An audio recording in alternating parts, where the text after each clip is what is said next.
topic 咧，即係我曾經咧就我喺中文大學藝術系嗰個碩士課程裏邊講過，因為我覺得相當好嘅一個方向啦嚇，即係就講漢字。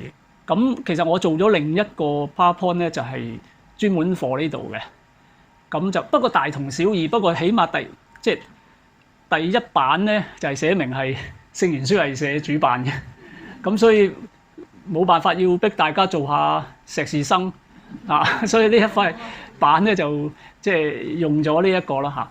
就其實我呢一個嘅講咧，其實喺香港藝術館咧，佢哋辦咗一個漢字成韻，同埋一個叫自由人咧。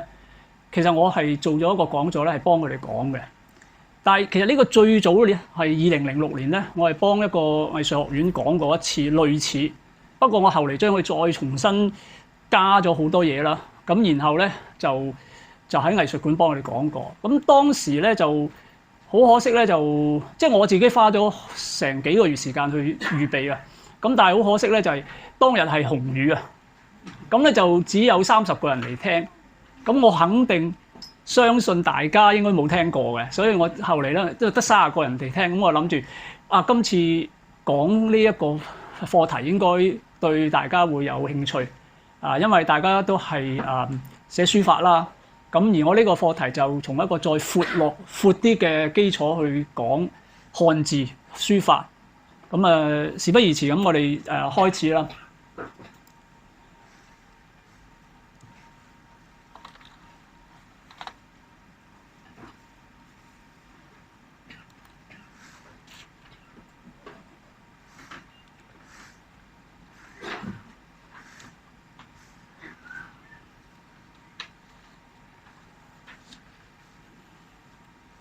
好，咁首先我哋要講嘅就係文字呢樣嘢。就文字咧，大家都知係咩㗎啦？你中西都會有啦。咁文字本身咧，佢係個目的就係一種書面嘅語言記錄，即係話你講嘢，你將佢記錄出嚟就係文字。咁所以佢嘅作用係實用嘅嚇。咁所以文字同埋書寫咧，即係喺中西咧都係有唔同嘅。不過漢字係非常之特別嘅，因為喺文字嚟講咧，其實佢可以分做譬如圖畫嘅文字啦、象形嘅文字啦。呢個尤其是早期咧都會出現啦。咁佢亦都有啲係表音嘅文字。表音嘅文字，譬如好似日文即係櫻花咁sakura，咁佢其實用咗3個音嚟去表達 sakura 就係即係櫻花咁嘅意思。咁所以呢種咧，我哋就叫做表音嘅文字。咁當然sakura 就係3個音節啦，佢就係屬於音節嘅表音文字啦。咁亦都有啲咧就係音素嘅文字。最簡單就係英文啦。英文就係音素嘅文字，佢係用咗好多個音素拼合咗一個字。咁而另外一種咧就叫表意文字，即係由最早期嘅圖畫文字、象形文字，以至後嚟表音文字，仲有就係表意文字。表意文字咧，譬如中文就係表意，即係話呢個字係有一個意思嘅，佢唔係用一個拼音嘅方法拼出嚟嘅。咁如果我哋睇翻中國嘅文字咧，就我哋所謂漢字咧，應該就係指漢族嘅文字。咁但係其實漢族嘅文字就係我哋而家用緊啦，但係其實不止於此嘅喎，仲有一啲文字咧都係漢族用嘅喎，但係可能少啲人用嘅啫。但係嗰啲某程度上我哋都應該叫佢做漢字嘅喎。咁我哋可以睇一睇咧，就係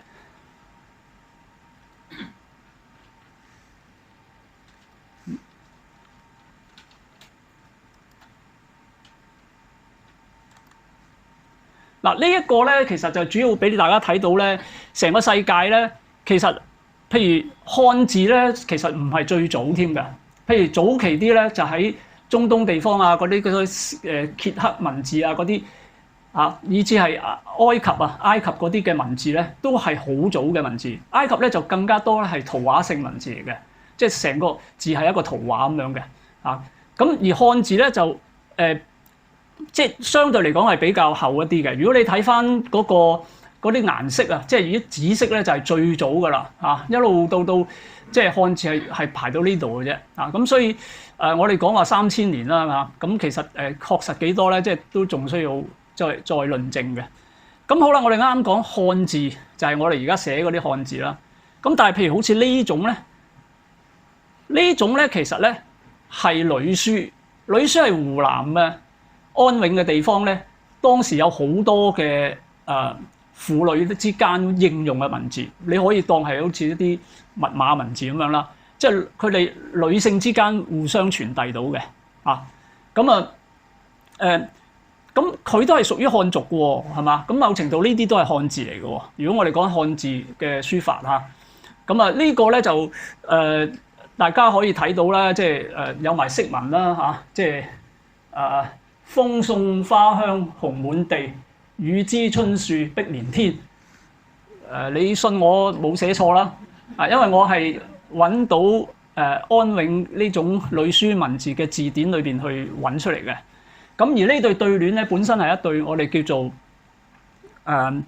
即係可以讀翻轉頭嘅對聯，即係話你可以咁樣讀啦，你亦都可以喺個底讀翻上嚟㗎，即係天蓮碧樹春之雨，地滿紅香花送風，咁都得嘅。即係呢種係中國文學嘅一種有趣嘅玩法嚟嘅嚇。咁呢一類嘅文字咧，即係我哋主要想俾大家知道，原來漢字其實唔係淨係真係我哋用嗰啲叫漢字。咁當然啦，仲有就係所謂少數文字啊，少數民族用嘅咧，咁咧就佢咧就包括咩咧？少數民族嘅文字咧就係，因為我哋而家中國有55個其他民族啊，喺49年以前咧就有24種文字使用緊嘅，另外有17種咧就已經停用㗎啦，停用嘅咧。所以我哋加埋晒咧，有成50種文字嘅，咁包括咩東巴文啊、彝文啊、藏文啊、苗文啊，咁有啲冇用㗎啦，而家就係譬如契丹文啊、西夏文啊、女真文啊、八思巴文啊，八思巴就係元代用㗎啦。咁咧佢哋嗰啲咧都係文字嘅藝術，可以係有文字嘅藝術，但係佢哋已經我哋唔叫做漢字。譬如呢個咧就係我哋叫做東巴文字啊，東巴文字咧，佢有一個特點咧，就係好圖案化、好圖畫化嘅。咁咧就你睇到嘅左邊嘅文字咧，就係佢哋一啲嘅經文嚟嘅，即係佢哋嘅東巴嗰個宗教嘅用嘅文字嚟嘅。咁右邊咧，其實即係佢哋呢啲文字咧，就喺佢哋嘅所謂巫師啦，或者佢哋嘅經師咧嘅手中嘅。咁右邊咧，其實係一個呢啲嘅經師或者巫師咧寫嘅一封信俾佢嘅朋友嘅。咁所以咧，其實係唔係亂嚟嘅，係真係每個字都係可以譯到做漢字嘅，即係一啲嘅真正用嘅文字。佢而家仲有使用，不過當然個量就少啦，但係佢仍然仲有使用嘅。咁好啦，呢度就係咩咧？左邊咧就係我哋叫做西夏文啊。西夏文就係喺宋代即係元代之間嘅西夏國用嘅。咁右邊嗰啲咧，右邊嗰個咧，其實就都係西夏文嚟嘅。最右邊嗰個咧，其實係八思巴文。八思巴文咧就係元代嘅時候，蒙古佢哋有個國師叫八思巴，即係佢發明嘅。嗱，佢哋呢幾種嘅文字咧，都有一個特質咧，其實佢係用好多嘅部件咧拼合出嚟嘅，即係其實佢係一種表音文字嚟嘅，即係佢唔一定係好似我哋譬如講呢個 Apple 咁樣就 APPLE Apple 兩個音拼出嚟，佢其實就用咗好多嘅邊旁啊咁去拼合嘅。即係當時嘅八思巴佢哋去即係發明文字咧，佢係用漢字啦，然後將嗰啲漢字同呢個佢哋嘅八思巴嘅文咧拼合嘅時候咧，就點樣去做。所以呢啲咧唔係亂嚟嘅，係查得到佢嘅即係嗰個漢字係翻譯係點嘅。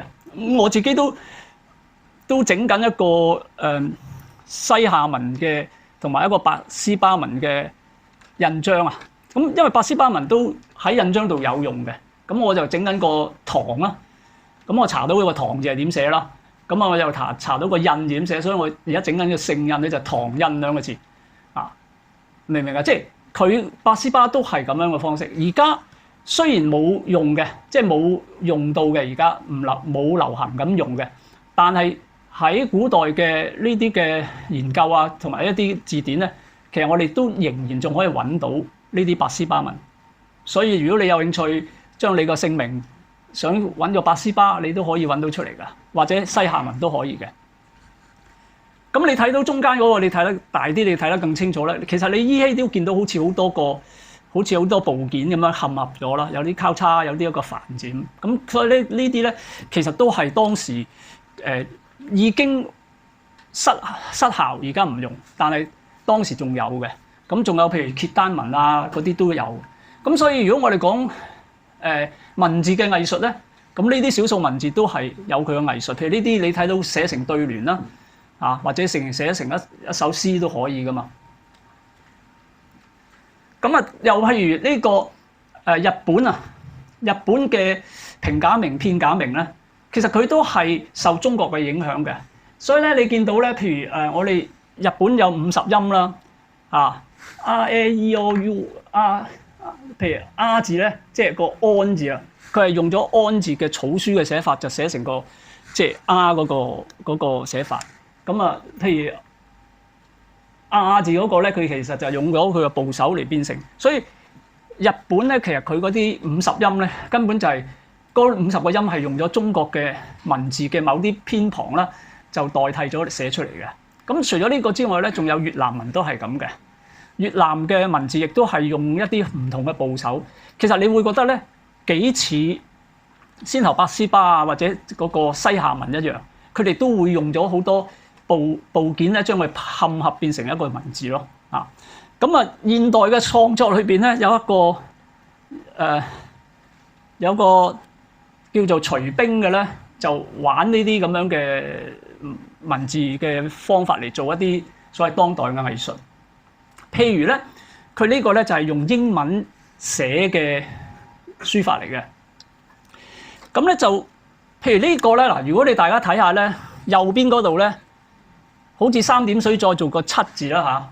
其實咧佢三點水咧，佢係用呢一個三點水呢樣嘢咧，係代替咗個 I 字嘅。然後嗰個七字咧，佢就代替咗個 T 字。所以咧，佢首先咧就揾咗英文有24個字母啦，每個字母咧佢俾咗一個相等嘅漢字嘅部首。咁咧佢就可以咧就將一個文字咧，譬如寫一個字，所以咧右邊嗰個咧大家就知啦 ，I 同埋 T 係咩啊 ？It 咯。咁同樣嘅情況啦，譬如 X 啦，咁呢個書法家啦叫做徐冰啊嘛。咁啊，你睇到咧右邊咧就係 X 同埋 U 啊，睇唔睇到啊？即係呢個係佢嘅簽名嚟嘅 XU， 即係交叉就係代表 X，U 就係代表 U 咯。咁徐冰就係鼠兵啊嘛，咁所以下低咧其實佢就用咗 BING 咯。咁其實呢兩行字咧就好似對聯係嘛？咁其實佢係咩咧？佢係左邊嗰個啦，就係 I 字嚟噶啦。咁啊 ，I ask how it stays so clear， 即係然後 it said spring water keeps flowing in。睇到咁所以咧，你睇到咧。右邊第一個字係個 it， 左邊第4個字又係 it， 明唔明啊？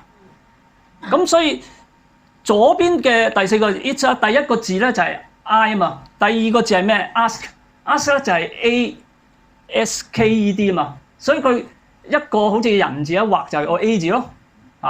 咁啊，然後 A 字之下仲有啲咩啊？ S 啦，咁你睇到嗰度有一個咁樣嘅，好似個弓字曲咗啦，就係 S 咯。然後咧就係 K 啦，然後 E 啦同埋 D 睇唔睇到啊？即係佢其實就玩一種，其實呢個就係好似我哋所講嘅造字嘅方法嚟嘅，等於就好似你西夏文都係用咗每一個符號係代表一個意思，就將佢拼合咗。咁佢就用呢種方法嚟就創作咗呢對看上去好似係中國書法嘅對聯，但係其實咧就唔係，啲字係其實全部都唔存在嘅，根本冇呢個字嘅。因為中國漢字冇呢啲字嘅，不過佢望落去佢好似漢字，就係咁樣嘅方式咯。即係呢個係一種當代嘅書法創作嚟㗎啦。咁其實漢字有咩特點咧？我哋先要知道佢有咩特點，我哋先至知道佢可以透過呢啲特點可以玩出啲乜嘢嘅藝術嘅形式啊。第一種佢係方塊字，一個個嘅方塊字，所以你見到先頭嗰啲少數民族字又好，甚至隨兵嗰啲都好，都係方塊字嘅感覺咯。所以佢模擬一種好似係漢字嘅效果啦。第二佢係有形音義嘅，每一個字咧有佢嘅形狀啦，譬如個唐字。嗰個形就係咁寫啦，佢有佢個音啦，就係讀個唐啦。個意思嘅義又有個義嘅，唐咧唐朝嘅唐啦，但係原本嘅意思係大嘅意思，大聲嘅意思就係唐。咁呢個係中國文字嘅三美啊。咁魯迅講嘅，意美以感心一也，音美以感意二也，形美以感目三也。所以透過形、音、義三種咧，佢係可以達到有三種嘅美嘅。象形咧就係基礎嚟嘅，係漢字嘅基礎係象形，但係其實漢字亦都唔係純粹係表意嘅字，佢亦都有表音嘅功能嘅。譬如江河兩個字，咁佢三點水就係同水有關啦。隔離個公字咧，其實咧係聲音嚟嘅，係表，所以我哋叫做音嘅符啦。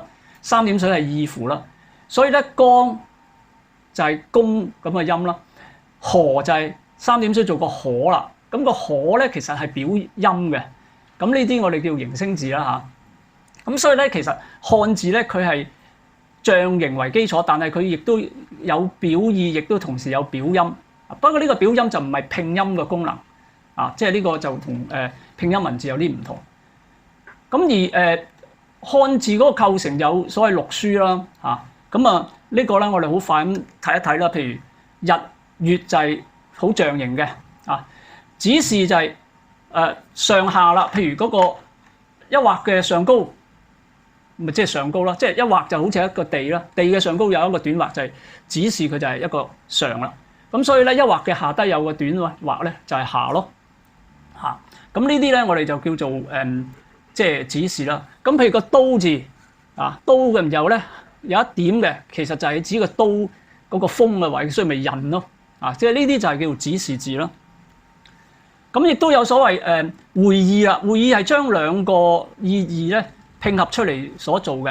譬如最簡單就係人同埋個言擺埋一齊就係信咯。武同埋歌。即係子同埋歌就係個武字啦。儒家就講咩止歌為武啊嘛。即係你要太平咧，就要用武力先至可以止住呢個干戈嘅。其實係錯嘅。即係因為咧，所謂止歌為武嘅止咧，腳趾嘅止其實係指腳啊，即係足啊。咁你諗下，有腳個戈咧就係一把即係古代嘅兵器。又有腳又有兵器係咩意思啊？咪去出征咯。所以武其實就係出征啫嘛，即係去打仗咁樣，就唔係儒家嗰種即係再將佢講到變成好似即係要為正義而戰，就係叫武啦咁。呢個係儒家硬加落去嘅。形聲字就係最多嘅文字，因為好多字咧早期咧就係圖畫化啲或者象形嘅，但係佢嗰個造字能力會比較弱啦。咁所以咧，佢會用好多嘅形聲字，越後期就越多形聲字。所以咧，譬如你哋如果有啲朋友係讀個 chemistry 咧，你就發覺咧，凡係金字旁咧，都係嗰啲金屬啊，或者即係同嗰啲唔同嘅嗰啲叫咩嗰啲即係譬如同金屬有關嘅嘢，或者有啲新嘅物質啊，咁佢係金字邊咧咁而隔離佢就整個咩啊？整個聲音咯所以個女字就係個金字加個女，所以咧個金字可以加好多新嘢嘅。咁啊，如果有朝一日又發明咗一啲新嘅物質咧，佢只要金字再加啲嘢咁就得噶啦。咁所以呢個造字嘅能力係非常之強嘅。咁所以咧，形聲成為一個最主要嘅造字咯。咁另外仲有假借啊嗰啲咧，其實佢就主要係應用嘅啫，即係以創造字咧就基本上以呢4種為主啦。咁好啦，呢個咧就係漢字嘅表解啊。咁因為我哋知道咧漢字咧其中一個特點咧，啱啱呢度提咗啦，佢係錄書嘅嗰個就係造字嘅方法啦。第二咧就係叫做部件結構個特色。部件結構嘅意思就係話，佢一個字裏邊咧好似有好多個 parts 咁樣，好多個部件將佢嵌合埋嘅。咁即係漢字嘅呢個又係一個特質之一。仲有不同字體啦，即係原來漢字發展到而家咧，其實有好多個字體嘅，選隸楷行草咁啊，仲有咧就係、譬如我哋睇呢個。呢個就係睇到咧，漢字從篆書啦，篆書又再分大篆啊、小篆啦，咁啊大篆裏邊又再分即係秦篆啊、呢個周篆啊咁樣，即係你會睇到嗰度咧係好多種嘅字體啊。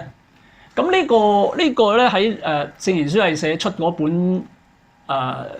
本書法集咧就有㗎啦，即係我就攞咗出嚟俾大家睇。咁啊譬如草啊、行啊、楷啊再分嘅，所以你睇到譬如一個唐字咧，你可以有咁多種嘅字體咯。呢啲我哋都入於漢字裏邊唔同嘅字體。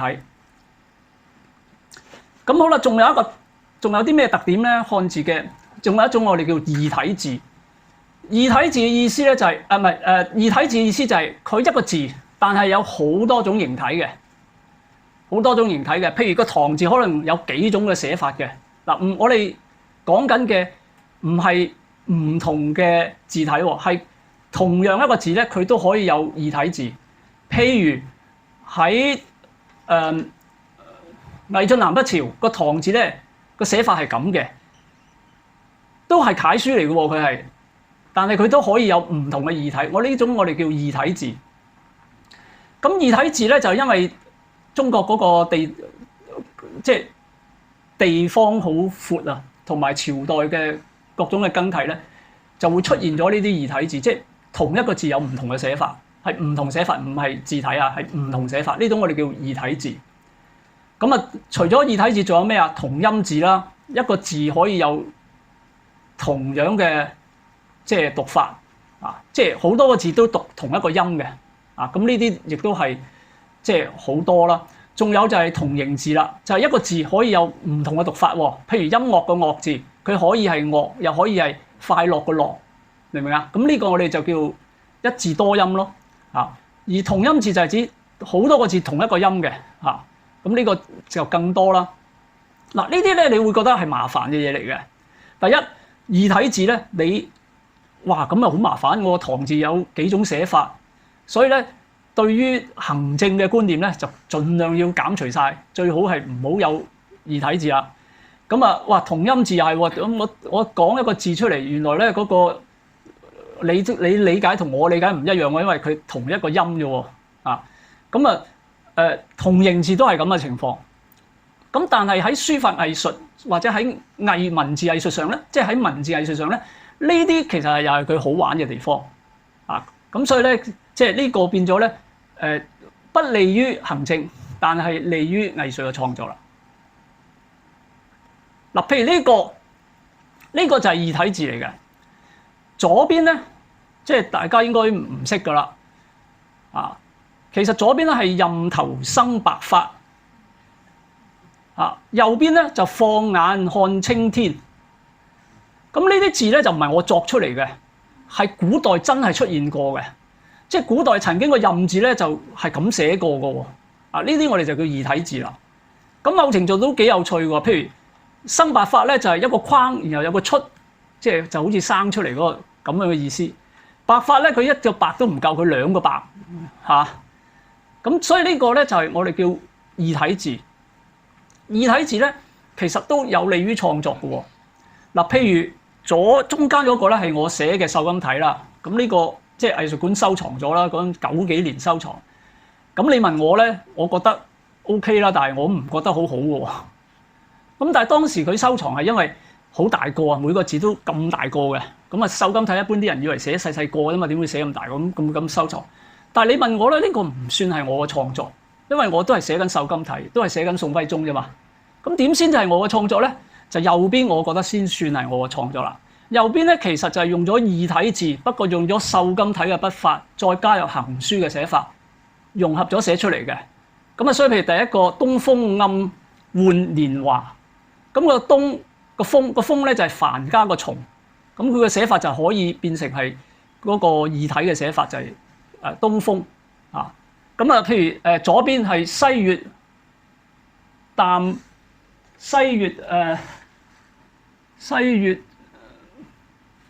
淡虧樓閣，咁咧你睇到個西字咧就唔係我哋見慣東南西北個西咯，係好似個公字，然後下低仲有嗰個四字咁樣。咁呢個就真係古代嘅一個異體嘅寫法嚟嘅。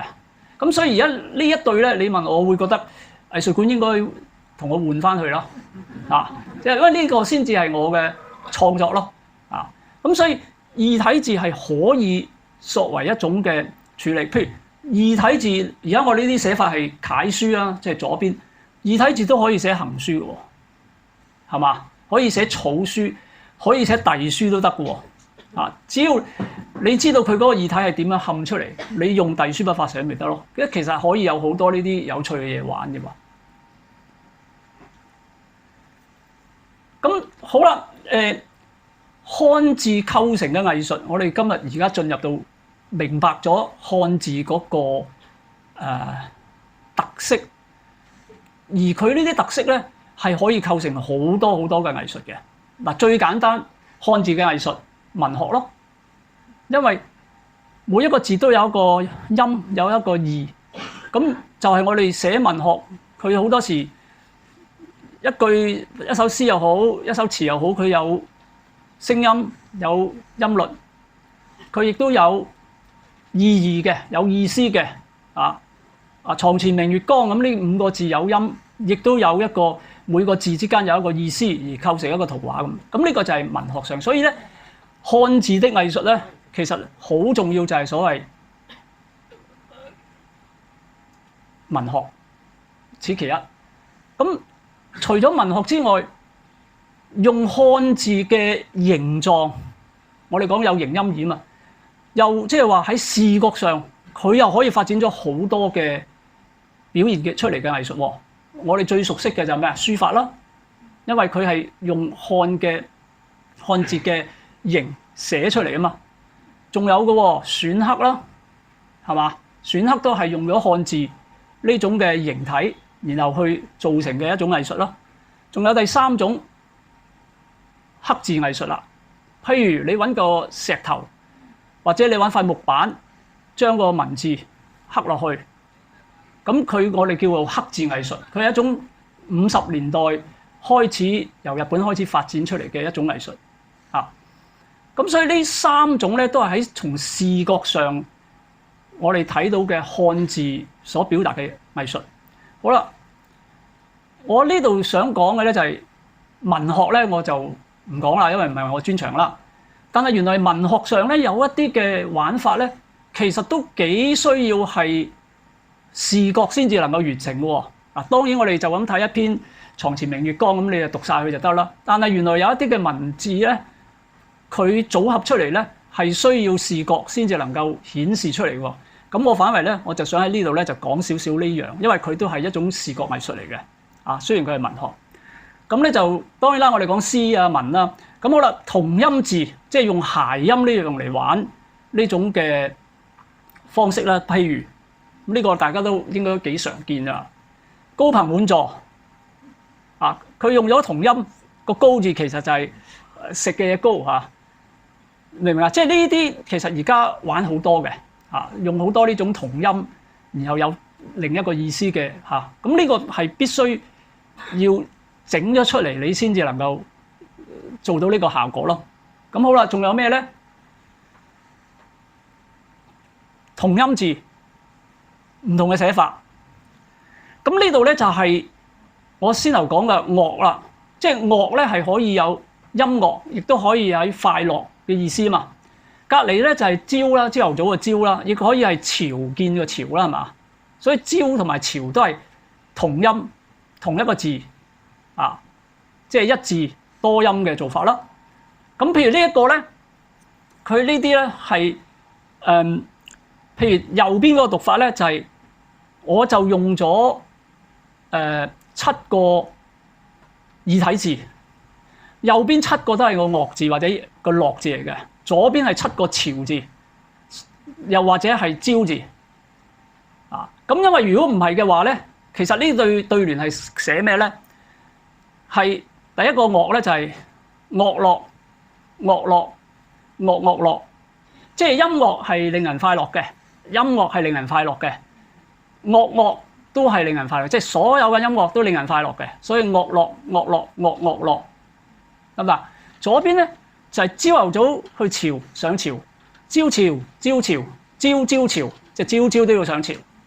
嗱，如果我寫出嚟嘅時候係寫7個樂字或者7個朝字，咁就冇趣噶咯喎。但係我而家呢個咧就用咗7個異體字嘅樂。嗱，呢啲全部喺歷史上係揾到出嚟嘅，就唔係作出嚟嘅。啊，咁所以呢個其實都係一種用咗異體字啦，或者用咗所謂嘅一字多音嘅呢種嘅效果嚟做嘅創作咯。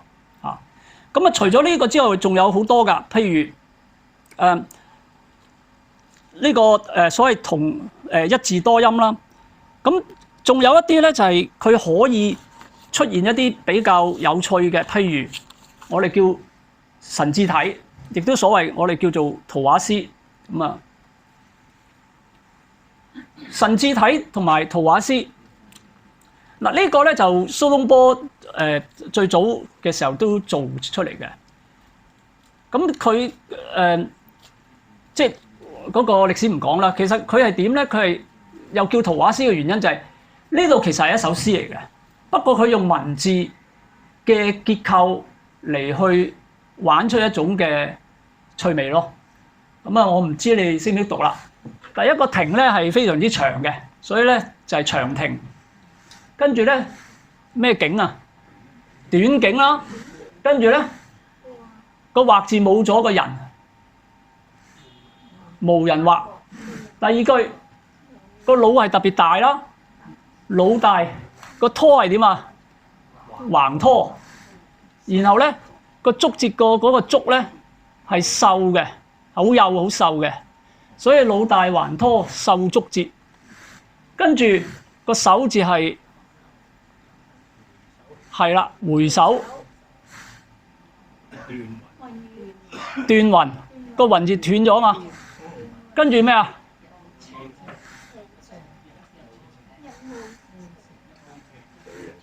係啦，啊，跟住咧個江個公字係曲咗嘅，曲江倒站斜山峰。嗱，呢啲就係我哋叫做圖畫詩啊。咁所以呢啲咁樣嘅異體詩啦，我哋叫圖畫詩，係必須要靠視覺效果先至完成到嘅。啊，即係喺文學上咧，其實呢啲係一啲幾特別嘅，而又有視覺嘅趣味嘅作品咯。咁除咗呢個我哋叫神字體或者圖畫詩咧，其實古代仲有好多呢啲咁樣嘅特別嘢。譬如呢一個咧，我哋叫做船機圖詩啊。咁佢據講咧，當時咧就前秦嘅一個有一個叫做蘇慧嘅女士咧，咁咧佢就寫咗作咗一首好長嘅詩啦。咁咧佢就係寫滿晒字嘅。咁而寫滿晒字之外咧，佢其實當時咧係用唔同有5種嘅顏色係織出嚟嘅質感。咁所以咧，佢呢度有5種色嘅，而咧佢係可以咧，即係唔同嘅方法嚟讀嘅。譬如佢第一句人智懷德，勝如堂，精妙從華，分葉窗。咁佢可以咁樣垂直讀，外框咁讀，又可以中間一個紅色嘅位淨係讀嗰橛。佢有好多種讀法嘅。睇唔睇到？佢可以有咁多種讀法嘅喎。咁佢可以到最後尾咧係有8000幾首詩出嚟嘅。咁呢啲係古代啲學者研究啊。嗱，你睇到各種嘅讀法啦。所以呢種咧亦都係有具備視覺嘅元素，你先至可以表達出嚟。除咗呢個所謂嘅旋機圖詩啦，仲有咧呢一種咧，我哋叫做盤中詩。盤中詩咧就係佢好似係一個盤嘅中間一路咁讀出嚟嘅。咁所以咧佢又讀即係嗰個讀法咧就係譬如山然後咧就鳥高樹深，水泉悲咁。然後咧再落第二行，一路讀到最拉尾嘅。咁最拉尾嗰度咧，就佢有特別提啦。呢度講咧就係，即係話呢個書不能書不能讀，當從中央周四國。睇唔睇到呢幾句啊？即係呢度就係最拉尾嗰句嚟嘅。即係話呢個盤中詩咧，你讀唔到嘅，一定要由中央再沿住去到4個角咁樣讀，即係呢首詩其實最拉尾嗰句係咁。咁呢種我哋叫做盤中詩啦。咁呢種咁嘅盤中詩咧，隔離嗰個咧就係溥心畬寫嘅一個即係類似盤中詩啦。其實佢就係有3首嘅唐詩啊，回文詩啊。回文詩就好似先頭我講個呂書嗰種咧，即係你由頭讀到尾，跟住由尾讀翻轉頭都得嘅。佢而家呢度咧就係喺即係最上高嗰度開始讀，即係最上高嗰個圈讀一圈，又可以翻轉頭讀翻去，即係同一首詩。跟住第二行咧就第2首詩，又係回文咁翻去。所以呢度其實等於6首詩咯。明唔明啊？咁佢一定要用圓形先可以表達呢種係回文嘅，因為可以中間咁樣一路氹轉，又翻轉頭。咁呢種都係佢叫做盤中詩，即係我哋叫做異體詩。因為詩裏邊有一種叫異體嘅，就好似啲神字體啊，啲咁都係叫異體詩。咁佢就透過呢種方式咧去表達一個所謂即係一種視覺上嘅好特殊嘅一種文學嘅題材咯。咁除咗呢個咧，仲有呢啲啊。呢個係咩咧？我哋叫寶塔詩啊！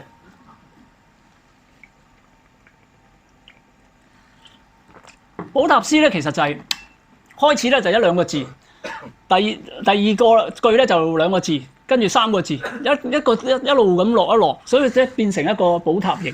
所以佢呢種叫寶塔詩。咁寶塔詩咧就好早嘅同白居易齊名嘅即係嗰個邊個啊？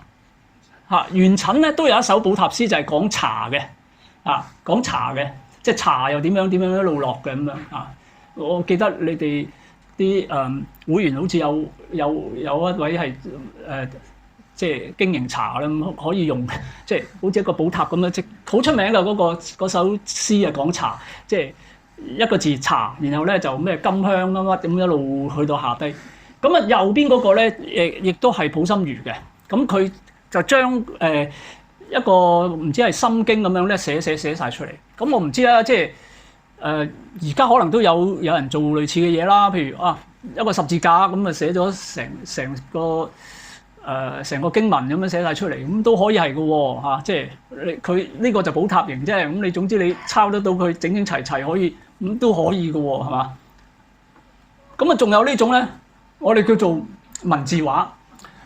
文字畫咧，譬如好似呢個咧，佢其實就係用咗一個人嘅圖像啦。不過咧，佢嗰啲輪廓線咧，其實係寫滿晒字嘅，寫滿咗一首詩啦嚇。即係呢個係即係勸人即係講嗰個人老咗啦，咁啊真係唔得啦！以前啊覺得人哋老唔即係好咗定，而家到自己老啦，真係慘啦！咁即係一首咁嘅詩啦嚇，咁即係咁啊隔離咧就係亦都係溥心畬嘅，就係類似即係《心經》定咩咁就抄滿晒。所以咧簡而言之就係好似你畫咗，譬如佢畫觀音啦嚇，咁啊成個觀音畫咗之後咧，佢就抄滿晒啲佛經咁樣咯，明啊？我唔知咁啊。有個耶穌像咁，又抄滿晒，即係馬太福音咁得唔得咧？咁樣即係呢啲都係俾大家知道有啲咁嘅嘢啫嚇，即係唔係叫大家一定要咁做嚇。即係古代就係有好多呢啲玩意啊，我哋叫嚇。咁好啦，除咗呢方面啦，呢啲就係文學上同視覺相當有關嘅一種漢字嘅藝術啦。咁好啦，真正嚟到視覺藝術啦，即係漢字作為視覺藝術嘅方式又有啲咩咧？第一種最簡單咧，我哋叫做裝飾文字。裝飾文字咧，其實就類似我哋叫吉祥文字啦。啊，譬如好似新雨空山咁啊，裏邊啊畫咗好多畫啊，即係有啲細路啊，咁即係嗰個其實係喺上高都係有一種吉祥嘅作用嘅。咁啊，譬如右邊嗰個啦，咩紫竹林中啊，咩百年即係呢啲文字咧，佢其實亦都係喺嗰個文字裏邊咧，就畫咗好多圖案啊，或者好多嘅公仔咁樣嘅啊。咁呢啲其實某程度都幾我哋叫做幾民間嘅一啲漢字嘅創作嚟嘅啊。咁啊，仲有譬如合體文字啦，即係話將文字合埋嚟寫，譬如好似右邊黃金萬兩，即係佢黃金有啲個金字嗰個黃最拉尾嗰兩筆，佢就用咗做金字嗰兩筆，即係呢種咁嘅重疊方式咧。其實我哋叫合體字，即係話一個字望落去就將好多嘅文字幾個文字可能係融合咗，我哋叫呢種叫合體字。咁隔離嗰個好出名㗎啦，為吳之竹佢就用咗嗰個錢幣嘅口。咁呢個口咧就係可以同隔離上下左右嵌合變成係佢嘅部首咯啊！咁啊咩招財進寶啊嗰啲，我本來預備咗嗰個 PowerPoint 咧就有呢個溥心畬寫呢種合體文字嘅，寫得好雅致嘅啊！所以咧雖然係好民間啊，其實咧都係講功夫咯。即係如果你手係俗咧，你寫就係俗噶啦。即係溥心畬嗰啲咧，佢寫得好雅致，佢用柳體咁樣寫嘅，即係柳公權嗰種嘅書體嚟寫嘅合體文字啊，寫得好雅致嘅啊。咁不過因為我帶錯咗個 PowerPoint，所以呢度睇唔到。不過可以睇埋其他啦，譬如呢啲，譬如中間立春咁嘅兩個字，跟住咧雨水，即係佢24節氣啊。咁啊，或者春分咁嚇，即係呢啲全部谷雨啊，咁呢啲全部都係合體文字嚟嘅。咁啊，將24擺埋一齊啊，24個節氣。咁啊，左邊嗰啲都係啦，譬如佢嗰道家就好興嘅呢樣嘢。咁譬如佢哋呢個右邊啊，最左邊拐李仙山把扇搖，睇唔睇到啊？嗰個搖咧？把扇搖嗰個扇嘅剔手邊咧，又係個把字嘅剔手，又係做埋個搖動個搖嗰個嘅剔手咯。即係呢個就係所謂合體文字咯。咁咧拐李仙山把扇搖，鐘離點石得道高咁，即係佢又八仙咁有幾句嘢咁樣。咁呢啲都係一種合體文字，其實都係一種漢字嘅藝術嚟嘅。雖然係比較我哋叫民間啲色彩重啲嘅嘢咯。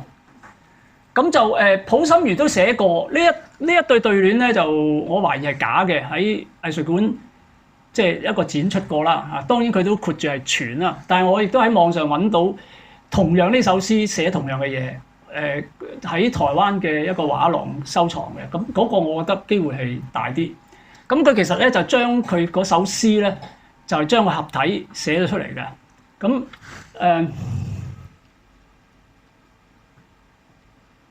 佢第一個就黑山白水是吾鄉，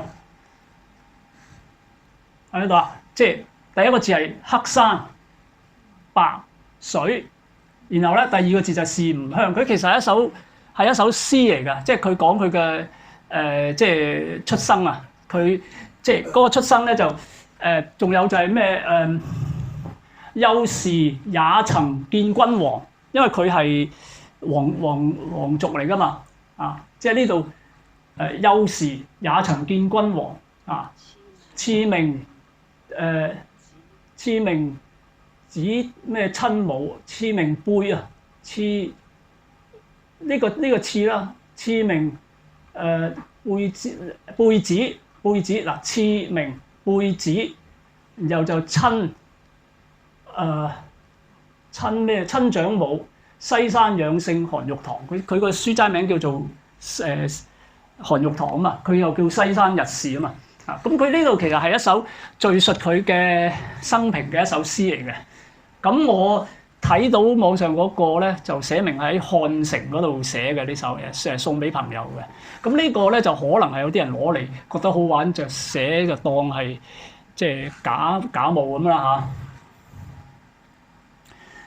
咁好啦，呢個咧就係我哋所講嘅視覺藝術上嘅漢字咧嘅裝飾文字。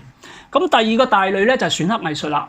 咁啊選刻藝術，因為我都曾經講過嘅喺呢度，咁我唔知呢度在座有幾多聽過啦。咁因為講過我就唔想講得太多，不過簡單都作為一個例子啦。即係選刻藝術嘅定義啦，就係佢係用文字啦，不過以選體為主嘅。佢係融合咗書法、繪畫、雕刻於方寸之間嘅一種藝術啦。咁咧，佢除咗印文，仲有就係個邊款啦。啊，咁啊，亦都有用唔同嘅印材嘅，除咗石都有其他嘅印材嘅，即係金啊、銀同鐵都得嘅。咁另外最重要咧就係佢有唔同嘅印色同埋印風嘅。所以你唔好諗住啊，唐錦藤三個字就係一種刻法啦。佢可以有幾十種嘅刻法嘅。啊，佢因為歷代有唔同嘅印色印風啦，包括古璽啊、秦印啊，或者唔同嘅流派啊、唔同嘅選刻家啦，咁所以佢係可以好多嘅變化嘅。咁我呢度唔講太多咧，就係我都係舉一個例子，係我刻嘅，即係雙竹流係我個書齋名啦，我就刻咗42種嘅。啊，咁你睇到譬如甲骨啊、金文啊、呢個秦超版啊、漢官印啊、元璽啊，或者隸書印啊、玉印啊，即係總共呢度有42種啦。咁大家好快咁睇一睇啦，亞當啊，或者呢個就係叫做肖形印啦。咁啊，中間嗰個就係一座樓啦，係漢印有一個樓係咁樣嘅。咁我加咗2棵竹，咁啊雙竹樓咯，即係就係類似。咁啊，仲有呢啲嘅九疊文選啊，或者咧左上角呢個我哋叫做花押印啊，元代，因為元代啲人好多唔識寫字啊嘛，咁佢咪用印章咁啊，中間咧就潦咗一個色力牆，又譬如你姓司徒嘅，咁啊左右司徒，然後中間潦一潦咁樣，即係嗰啲范婦人畫押嗰啲押嘅，即係咁啊，咁個雙竹就係好似就係個姓名咯，雙姓嘅姓名咯。中間就係草書個流字咯，咁啊又係雙竹流一款，咁即係呢個都係想俾你睇，其實選刻藝術係好博大精深嘅，佢都係玩文字嘅，咁但係因為之前講過一個比較詳細嘅，我就唔再花時間講啦。咁啊呢個咧就都係講翻即係印章嗰個藝術效果啦嚇。好啦，第3大類咧，我哋叫做書刻藝術。書刻藝術咧，佢係又叫現代刻字啊！嗱，你記住書刻藝術咧，就同我哋以前我寫咗對聯，跟住揾個木工幫我咧將佢鑿喺一對木上高或者一個竹上高，嗰啲唔同。嗰啲你係寫好咗交俾人，咁人哋幫你鑿翻出嚟嘅啫。而現代書刻藝術咧係指咧寫鑿都係同一個人即係佢係一種雕刻嘅創作嚟嘅，加上書法。咁咧呢種咧就佢係講融合咗文學啦、書法啦、繪畫啦、選刻啦、雕塑啦、雕刻啦、工藝啦，仲有裝潢。因為點樣即係加框啊，點樣 display 出嚟啊？呢啲全部係一個人嘅創作嚟嘅。咁呢種我哋叫書刻藝術。書刻藝術咧，佢好多種嘅，除咗木為主啦，但係佢亦都有用石啊、竹啊、陶瓷啊，甚至係塑料啊、玻璃都得嘅。其實喺30年代日本首先出現嘅，就因為日本嘅選刻家咧開始先嘅。點解咧？佢刻印成日刻親個印都係咁大個，最多係再大啲啫。咁點樣可以更加好玩咧？咁佢哋就將佢做到好大個咯。咁就係由咁樣開始咧。所以最早期嘅書刻藝術咧就係由選刻家開始咯。咁慢慢咧就越嚟越多人去做啦。咁所以佢而家已經變成一種獨立嘅藝術形式啦。我哋叫書刻藝術。咁佢50年代就成立咗日本刻字協會啦。62年咧就成為獨立嘅門類嚇。咁啊，自書、自刻、自行裝飾3樣嘢啦。咁韓國亦都受日本影響，就喺60年代開始就受影響，佢哋又開始做啦。不過佢哋做得更多咧，就係一種立體透雕或者將啲線條重疊嘅呢種形式。中國咧受日韓影響咧，就80年代先開始嘅啫。咁所以即係日本仔厲害啊，最早佢先嘅。咁我哋可以簡單睇一睇啦。嗱，呢啲係日本嘅雕刻。嗱，呢個右邊咧寫到明係東巴文字嚟㗎。睇到飲酒眠啊3個字係東巴文字嘅飲酒眠，佢都攞呢啲咁樣嘅少數民族嘅字嚟玩嘅。咁啊，中間咩鑑古啊呢啲就更加簡單啦。咁啊呢個就係韓國嘅，佢係有呢個透雕嘅，有時即係將一啲文字重疊嘅。咁啊中國啦，呢啲中國啦都比較傳統啲啦，即係都當然係佢嘅用顏色啦，佢嘅裝潢啦，即係都係一個人去做出嚟嘅，就唔係即係我哋之前講嗰啲揾人去幫你雕刻咗佢嘅。好啦，第4種啦，係最多噶啦，用漢字藝術最主要嘅就係書法藝術啦。咁書法藝術咧，中國就叫書法啦，日本咧又叫書道，韓國就叫書藝嘅。咁其實書法咧，我哋仲可以簡而分咧，去到今時今日咧，其實我哋可以簡單分咧，就係有傳統風格嘅書法，同埋現代風格嘅書法嘅。咁咩叫做傳統風格嘅書法咧？佢有一個定義就係一次性書寫同埋漢字，即係話如果你嗰件作品個內容係有意思嘅，係漢字嚟嘅，同埋咧佢係一次性書寫，即係佢唔係做出嚟嘅，佢係一路寫由第一個字一路寫到完成，或者草書又好乜都好啦。咁嗰啲我哋叫一次性書寫。佢可以包括唔同嘅書寫材料喎，你可以係碑刻啊、銘文啊，甚至係簡牘啊、紙絹啊都得。佢係唔同嘅字體，我哋先頭有講嘛，又有篆書，又分大甲骨文啊、大篆、小篆，又有隸書，又有楷書，又有行草咁啊嚇。咁仲有喎，佢仲有一個特點就係佢有唔同嘅複式啊，包括佢可以有中堂啦，有條幅啦，有4品啊、8品啊嗰啲平條啦，有對聯啊，對聯大家知啦，一對一對咁啦，有手卷啦，有冊頁啦，有線面啦，有斗幅，好多唔同嘅複式嘅。咁我呢度就舉一個例啦，就係首先我哋就講佢有唔同嘅字體啦。嗱，右邊係甲骨，中間咧係金文，左邊係戰國嘅金文，跟住咧呢個係楚簡，楚簡，跟住係古璽文，跟住係石鼓文，跟住係小篆跟住都係小篆，不過係即係清人嗰種。第一種咧就秦篆啦，我哋叫即係秦代嗰種小篆，跟住就漢篆啦，跟住咧就係秦簡，跟住就係秦超版，跟住係漢金文，跟住係漢簡，跟住係北碑，跟住係唐楷，跟住係章草，跟住係草書，跟住咧就係屬於所謂連綿草、狂草嗰類啦。好啦，嗰個就係唔同嘅字體、唔同嘅書體，都已經好多種咯，係嘛？好啦，呢個係咩咧？呢個係隸書嚟嘅。隸書有唔同嘅風格啦，譬如禮器啊、曹全啊、張騫啊，仲有係自己就咁寫啦，又或者咧加入啲即係陳洪壽啊，加啲呢個金龍咁樣，即係將一啲唔同書風融合啦。呢度有1、2、3、4、5、6、7種喎隸書。咁係咩意思咧？大家有冇留意？我呢啲全部都係對聯啊！嗱，所以中國嘅傳統書法藝術咧，其實係真係好厲害嘅喎。佢有唔同嘅字體啦，先頭你見到有金銀有乜嘢？佢有就算一種嘅其中一種字體，都可以有成呢7種，甚至10種、10幾20種，係嘛？跟住咧，佢有唔同嘅複式喎。而家我哋全部都係對聯嘅喎。咁所以咧，你要記住呢3樣嘢啦。其實應該仲加埋第4樣。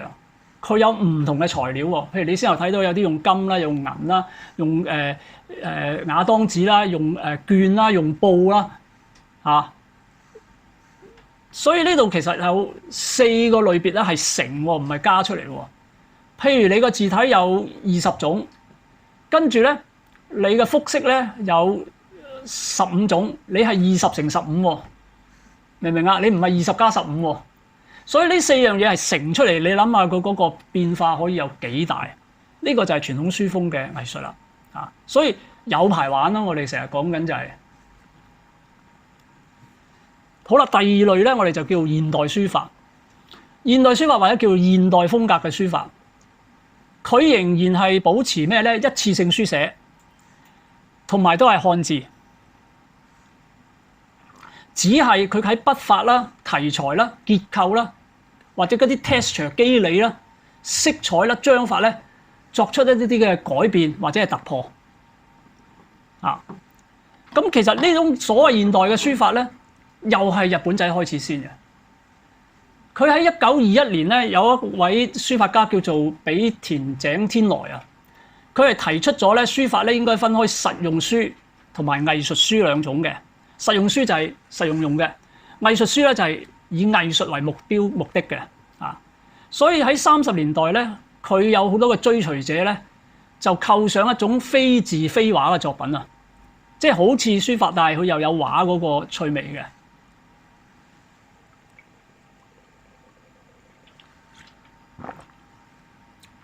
於是咧就萌生咗出現所謂嘅前衛書或者抽象書啊。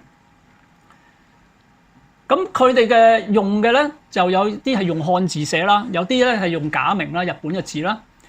咁咧佢哋亦都有啲咧就係我哋叫做墨象書派，就係所謂前衛派。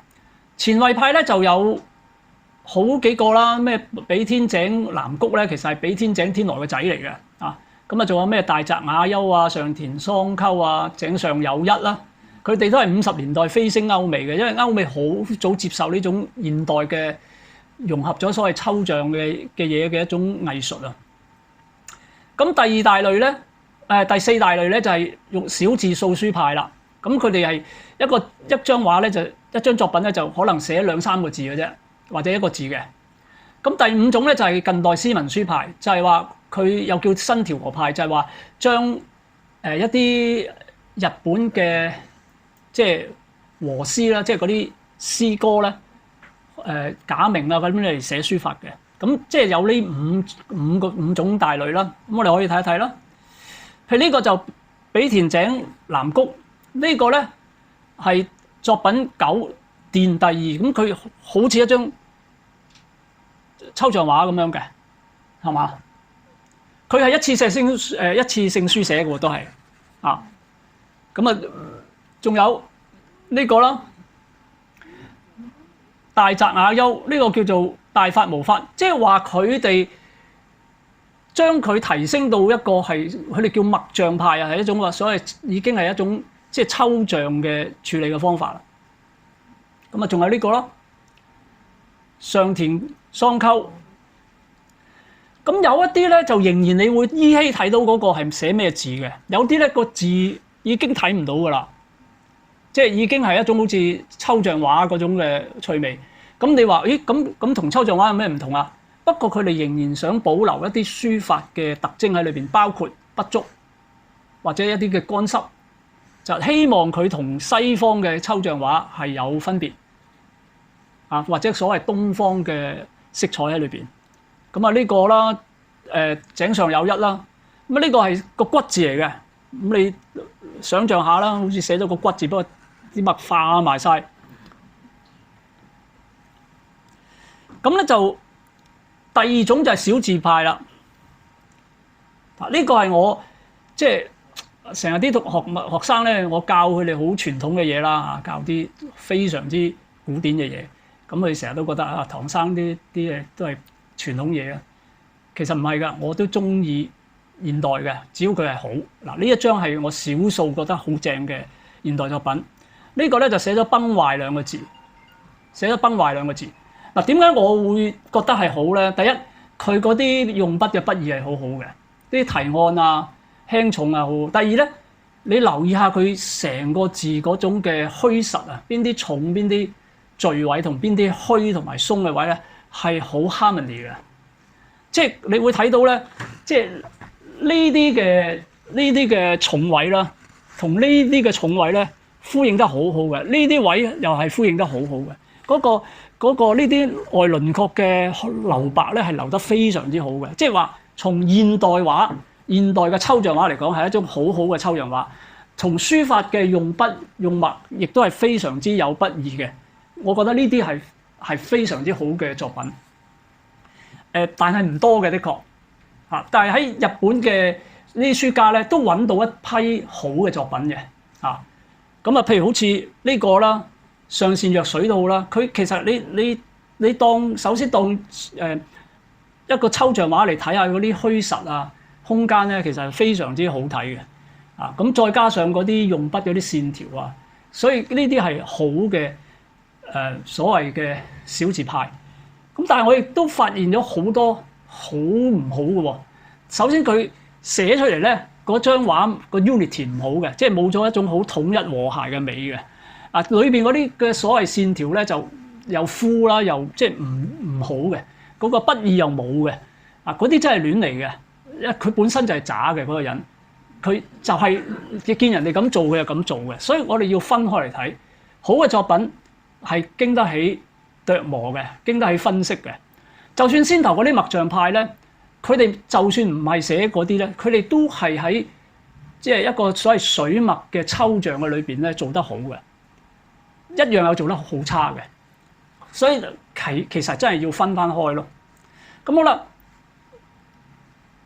咁啊呢啲咧就係所謂嘅即係小嗰啲即係詩文，即係調和派啦，即係話寫一啲嘅西方唔係寫一啲嘅日本嘅詩歌啦嚇。咁呢個就同中國嗰個比較相似嘅啊。咁好啦，跟住咧，日本亦都有影響咗呢個韓國。韓國咧，佢嘅有一個前衛書法嘅團體叫做墨波主義。咁呢個代表人物咧就係金純旭啊。咁啊仲在生喎。咁咧就佢哋1998年咧就辦過首屆嘅墨波主義展。佢係追求咧書法要成為世界共同嘅造型語言啊！即係佢哋嘅重點係要將佢楞翻落一個國際嘅裏邊嚇。咁佢係古代嘅書嘅概念同埋西方認識嘅藝術概念嘅一種交織，即係佢係追求呢樣嘢嘅啊。咁不過你問我，我覺得佢唔及日本太遠啦，因為佢哋嘅創作嘅團隊亦都好少，即係弱嘅。不過佢哋都做咗好多嚇，例如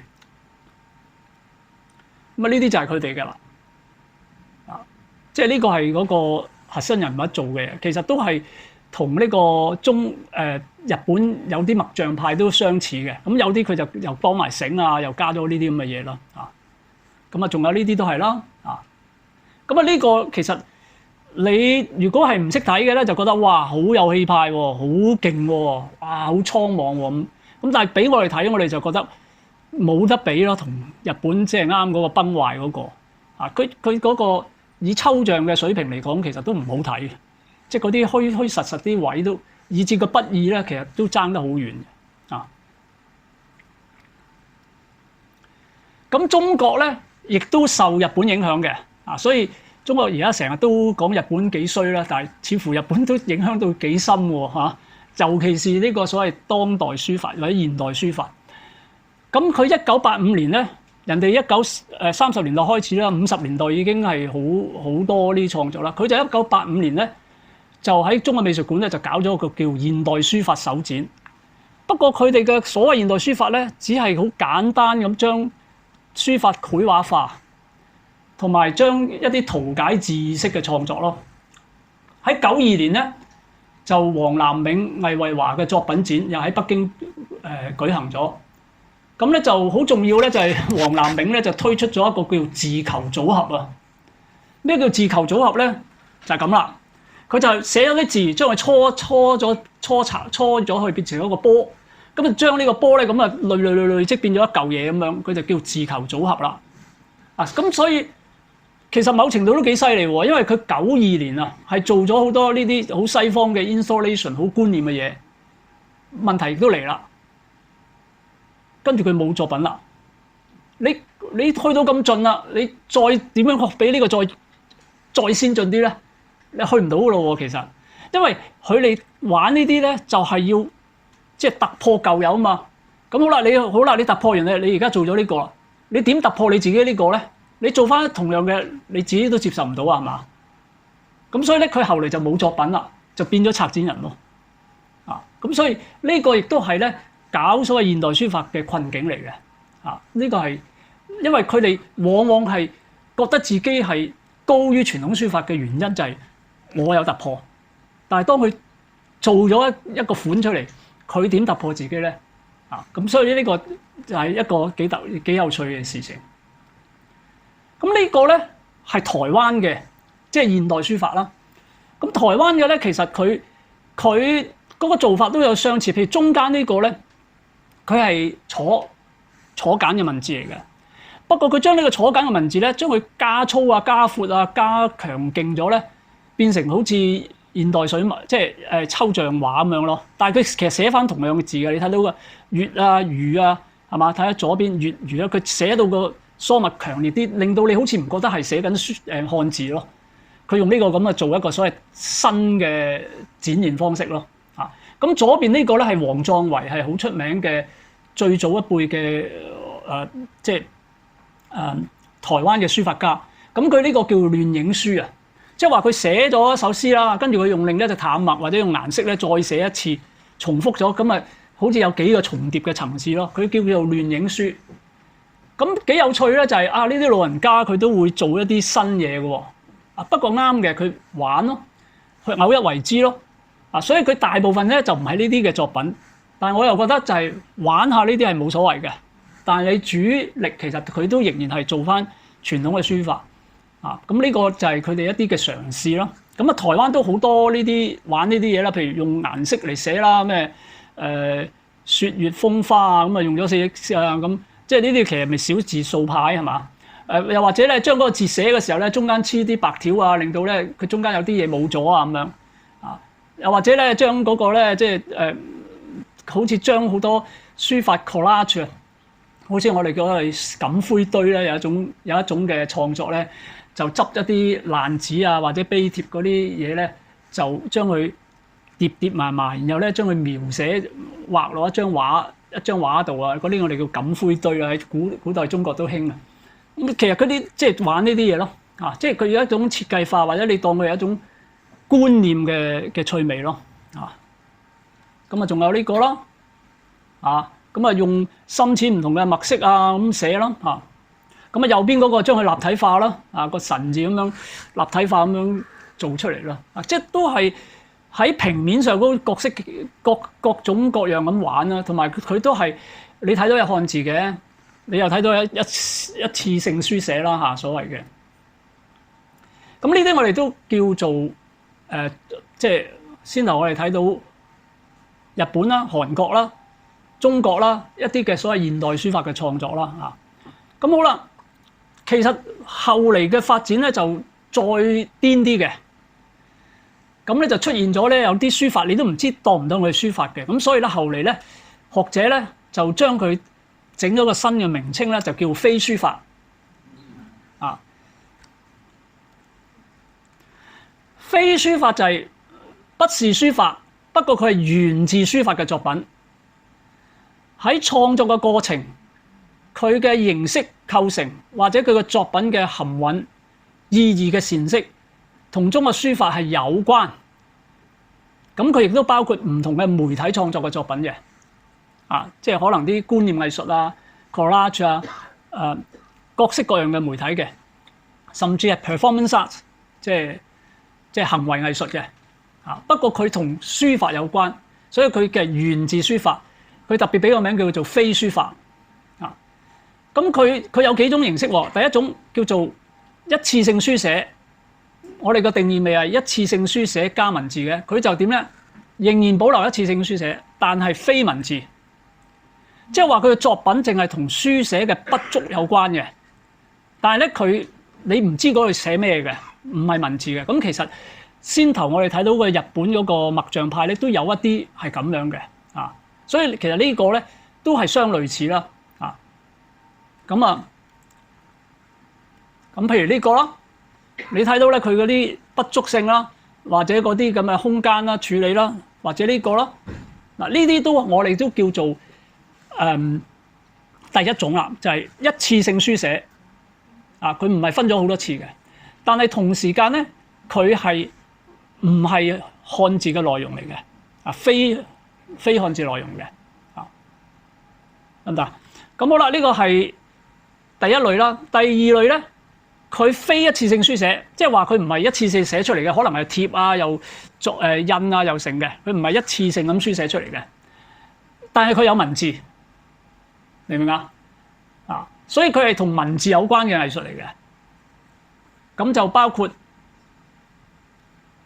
如呢啲咯，即係佢好似文字，但係佢其實都唔係文字嚟嘅。佢係版畫嚟嘅，所以佢係。唔係一次性書寫出嚟嘅，不過佢係用翻好似啲漢字，好似有漢字嘅內容咁樣嘅意義嘅啫。又例如呢個啦，呢個係草書嘅摺字啦。咁但係佢係用一種咁樣嘅七彩嘅顏色啦，用呢個絲網印刷嘅方法啦，做出嚟嘅。咁所以咧，呢個就係非一次性嘅書寫，不過就同文字有關嘅一種創作嘅模式。咁當然啦，第三種咧，其實就係比較係觀念性嘅，即係其實就係我呢度提到咧，利用書法嘅技巧啦，或者線條啊，或者筆觸啊，或者某啲書法用嘅圖樣咧嚟去處理嘅。咁咧第四種就係利用書法創作嘅某種成分，或者書法成品製作，即係將佢某啲嘅書法成品再去搞嘅。咁所以咧，佢係比較觀念性嘅。例如咧，譬如呢啲做出嚟一個立體啦，又凹入去啦，又用咗一啲書法嘅碑啊，咁啊整落去啦。有啲去寫，有啲去直情係影咗嚟整落去都有嘅。即係用好多個方法，佢係同書法呢樣嘢好似有啲關係嘅。所以呢啲佢就歸入非書法啦。甚至呢度有排坐咁啊，每一張咧就臨咗一個字。第二個咧，我記得咧就係屈桂子白盤嘅文字嚟噶啦。咁啊，有啲可能係林顏真卿咁。總之，其實呢啲已經係比較觀念性嘅多啲嘅一啲我哋叫做 installation 嘅嘢啦。咁啊，仲有呢個咯咁你睇到佢加上一啲咁嘅凹凸啊、印章啊，咁啊又書寫啊，咁啊即係都係有少從概念觀念嗰個方式出發嘅例如呢啲咯。即係佢嗰個 display 以至佢嗰個使用嘅紅黑啊，呢啲咁嘅方式咧，其實都係源於書法咯，而佢唔係書法，所以叫非書法。又或者呢個佢哋叫做學院派啊，學院派咧佢就例如點咧？佢呢啲咧佢又從呢個書法已有嘅成品裏邊咧去搞一啲嘅觀念咯。咁當然咧，佢學院派咧就好強調咧，佢哋係有學識嘅，唔係啲亂咁嚟嘅。咁所以咧，譬如舉一個例啦。咁佢呢張書法咧就叫做採古來善書人名咁樣。咁呢個其實係出自古代一個書論啊。咁但係咧佢就真係將王羲之嗰啲簽名啊，或者趙之謙啊、吳昌碩嘅簽名咧，就照臨摹翻出嚟，將佢咧寫成一張書法咁樣，即係其實就係一個所謂學院派嘅書法嘅方式就係咁樣咯。咁又或者咧佢譬如呢個咧咁啊，將嗰啲字咧就缺咁啲筆畫啊，即係玩一啲已有嘅成品嘅一啲嘅觀念咯。咁啊，譬如呢個啦，右邊咧就係呢個懷素嘅字序帖，佢寫成直線啦，跟住佢又將佢咁樣拆解啊，即係佢哋咧，因為佢哋係陳震年佢哋嗰隻師生搞出嚟嘅一個流派啦，或者咁佢哋要顯示咧，我係有學識嘅。所以叫做學院派啊嘛，咁所以咧佢哋就唔係就咁寫啊，佢總要有啲好似有啲即係學問喺裏邊咁樣，咁佢就做咗呢啲咁樣。咁啊當然呢啲就更加啦，啲 collage 啦，一啲即係剪貼啊嘅方式啦。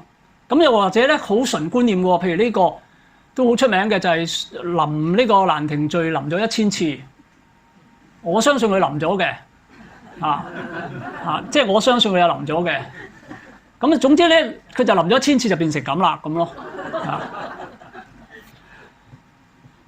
咁啊好似呢個咧，呢個朱青生，咁咧佢就喺一個流水嘅裏邊咧，咁嗰啲水流一路流啦，咁佢就喺上高寫字，咁大家知道咩啦？你一路寫字佢一路流走啊嘛，咁佢又好難得咧，就揾咗我一個好朋友啦，就係張維良，係一個中國好出名嘅簫笛專家啦，中國音樂學院嘅即係教授，就揾佢喺度吹洞簫。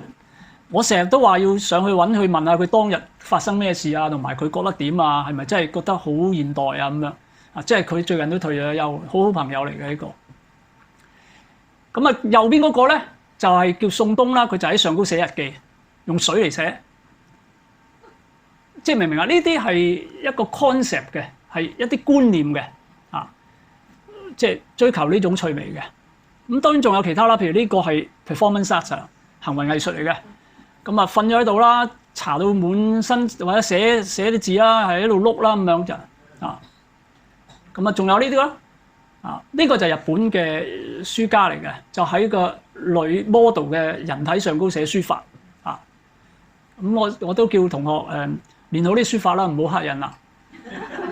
刻印冇得喺人體上高刻㗎嚇，咁啊亦都右邊嗰個咧就係成都嘅美術學院嘅，咁啊佢揾個女士咧就捆起咗，將嗰啲頭髮插入去一個即係一個桶嗰度，咁然後咧就喺度寫字咯嚇。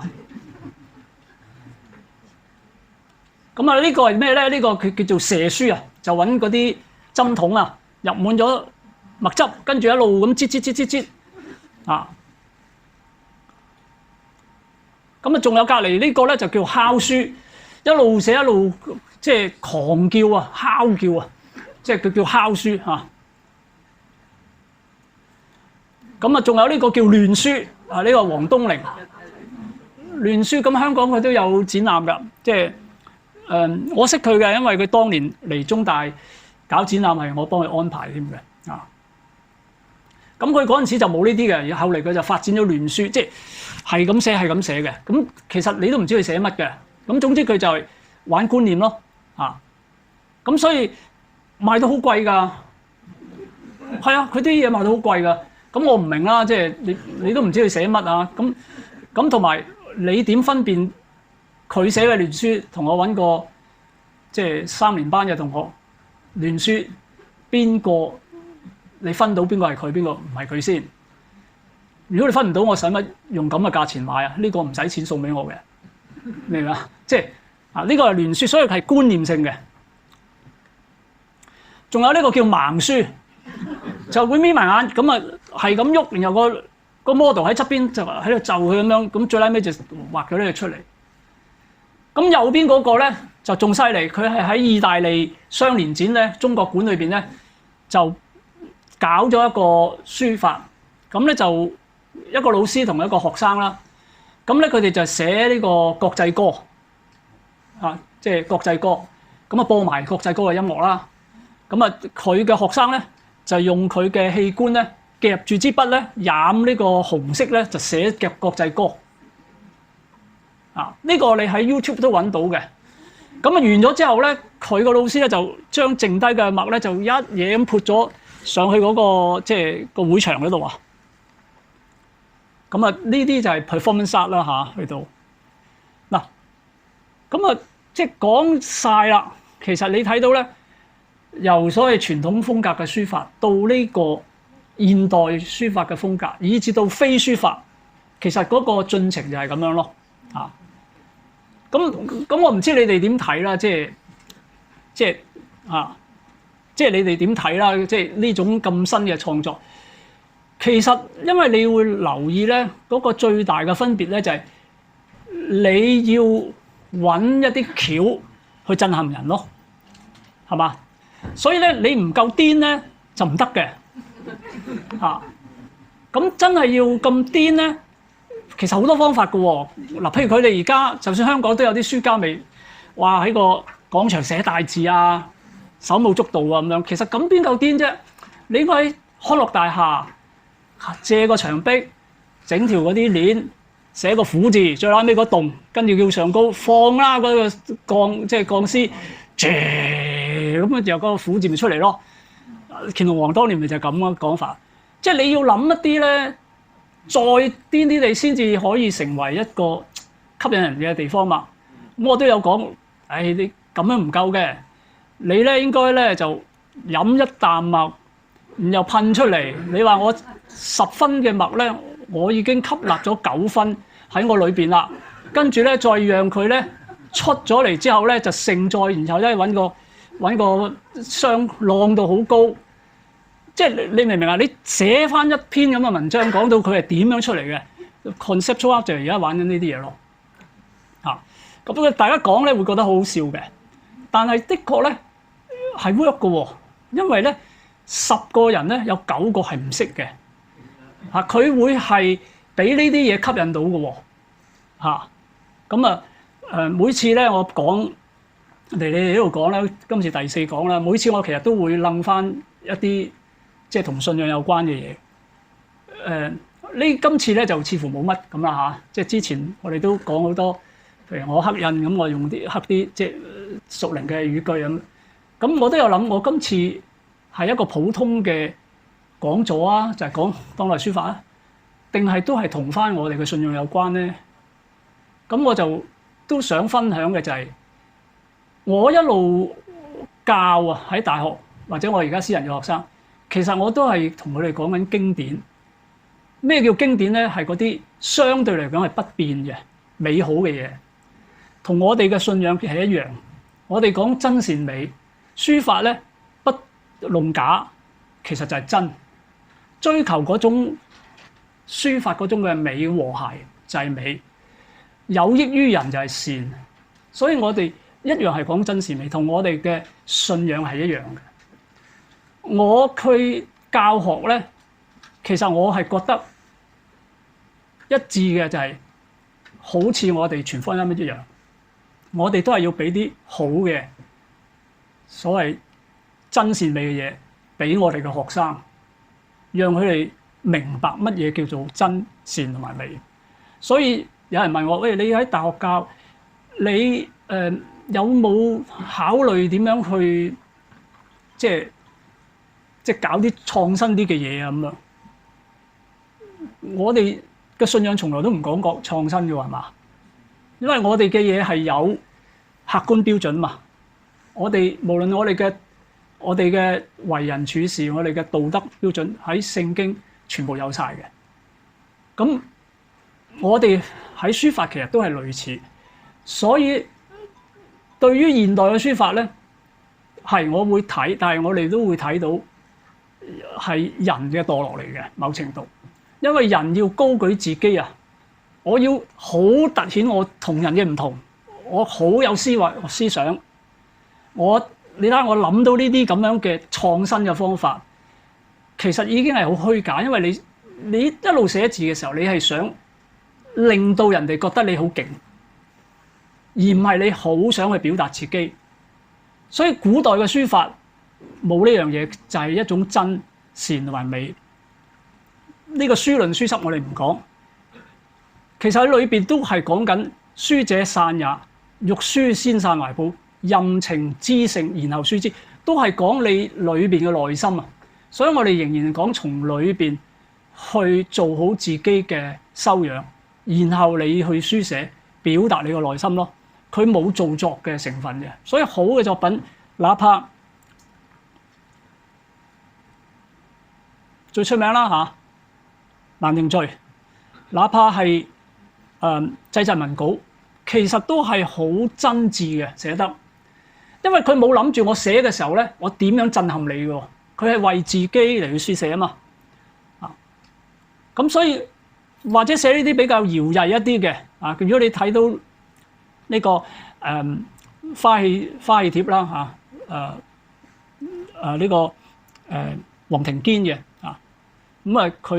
佢係有朋友寫信叫佢咁即係叫佢即係要寫啲嘢咁樣，咁點知咧佢就即係百折灘頭上水前，即係覆返人咁，即係話即係好難啊，即係諗唔到點寫咁樣，即係都係好真摯嘅咁所以我估即係而家我哋睇到個書法咧嗰個改變，其實係睇到人心嘅改變咁所以仍然我哋希望可以做嘅就係將啲好嘅或者好嘅標準咧，去教俾我哋下一代咯。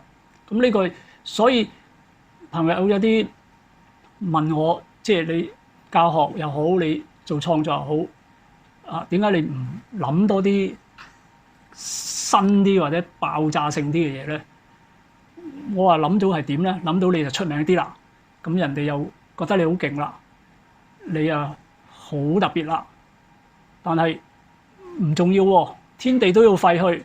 你幾勁，你走咗之後，上咗天堂之後，嗰啲都唔重要啊。咁我點解要喺呢段日子我哋要做咁多呢啲嘢，去所謂吸引眼球咧？點解唔好好去即係保持翻一個好嘅即係真善美嘅態度去做呢啲創作，讓自己有喜樂、有平安，一路寫字，同時間亦都讓睇嘅人有呢種美嘅享受，呢個就係善咯。咁呢個都係我少少嘅分享啦。關於我喺創作上，似乎好似都係比較保守嘅原因。其實我要新，我覺得我都唔係嗰啲古板嘅人。我要新，我可以有好多個方法震撼人嘅但係即非不能也，不為也咯。咁多謝大家。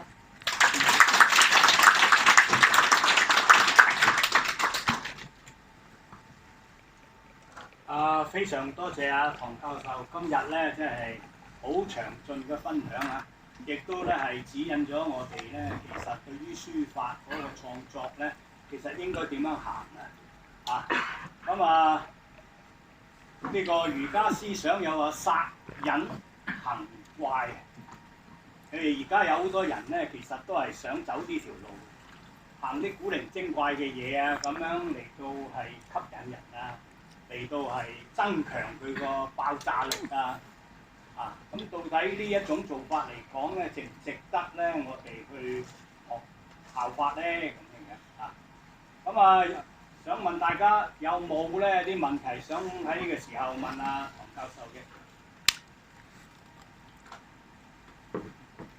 個問題想問教授咧，而家咧韓國咧已經唔用漢字啦，咁而家韓國人仲有冇人寫漢字啲書法咧？有係有嘅，即係其實日本一樣有人寫漢字嘅我知就韓國都有即係興唔興其實你應該問興唔興寫書法添。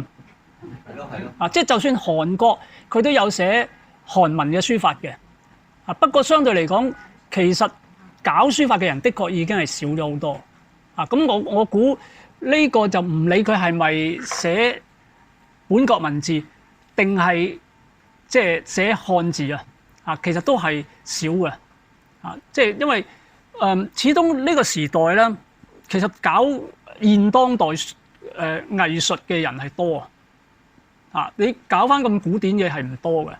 中國算係好特別㗎啦，因為中國人口多啦，咁佢始終咧即係從事傳統書法嘅人係好多。其實我哋而家睇咗嗰啲90年代開始、80年代、90年代開始嘅所謂現代書法咧，中國咧其實係好少嘅人嘅啫，即係佔呢個點講啊？佔呢個書法人口咧，其實係極少嘅。不過因為佢吸引眼球啦，咁所以咧而佢哋亦都做起咗個名啊。咁所以咧，佢似乎好似好重要。但係如果你講真，呢類嘅所謂搞呢啲咁誇張嘅即係書法創作嘅人咧，嗰個人數係好少嘅。咁最近我睇嘅書咧，嗰本作者都係講翻，即係現當代觀眾最大嘅問題咧，現當代書法嘅創作最大嘅問題咧就係冇觀眾，即係你一定要有觀眾，佢先可以繼續落去。咁所以其實佢哋嘅觀眾群係好少啊，呢個的確係咁。不過佢哋係佔據咗嗰個宣傳嗰個光，即係嗰個位置咯。啊，即係因為佢越搞呢啲，越多人去講佢嘛。嚇，咁所以我諗韓國嘅情況一樣，佢哋搞當代藝術多，就不一定係書法添。啊，就係咁啦。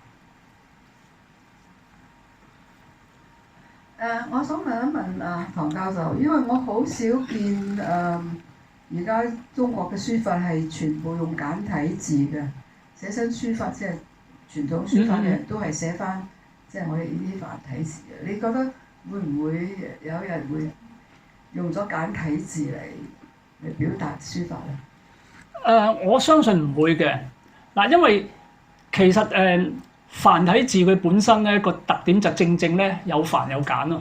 簡體字嘅特點係全部都簡噶嘛，一繁親佢一定要整簡，佢先至達到佢即係嗰個實用目的噶嘛。咁所以咧，點解國內嘅寫書法嘅人咧，全部都寫繁體字，佢哋都唔係寫簡體嘅。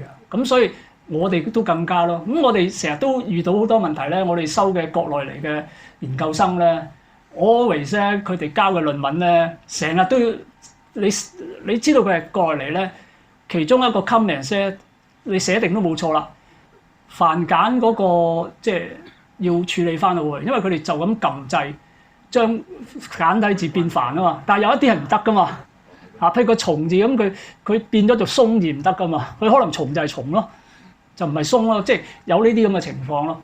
咁所以其實佢哋都覺得好即係早知後生嘅時候都學好啲繁體啦，即係有好多其實自己都搞錯晒咁樣。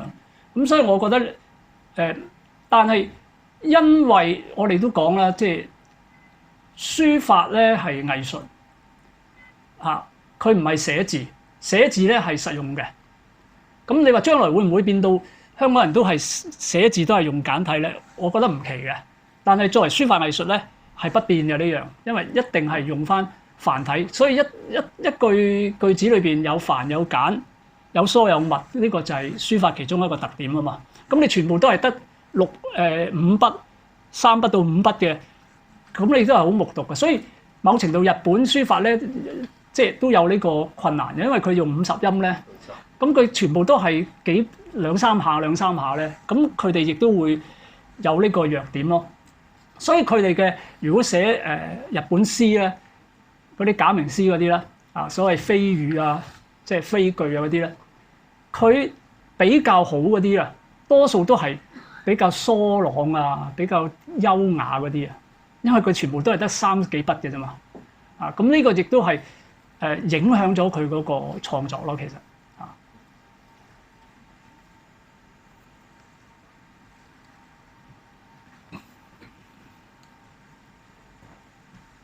多謝你，唐教授。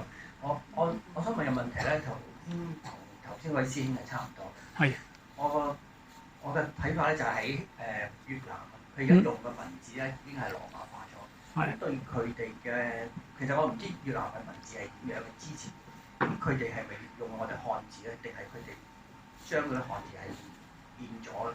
嗱，佢最早嘅時候咧，就直情攞漢字嚟用嘅，佢哋直情攞漢字嚟代替咗佢哋嘅文字嘅。但係到後嚟咧，佢哋就因為佢哋嘅聲音唔同啊，即係嗰個文字嘅音咧唔一樣啦。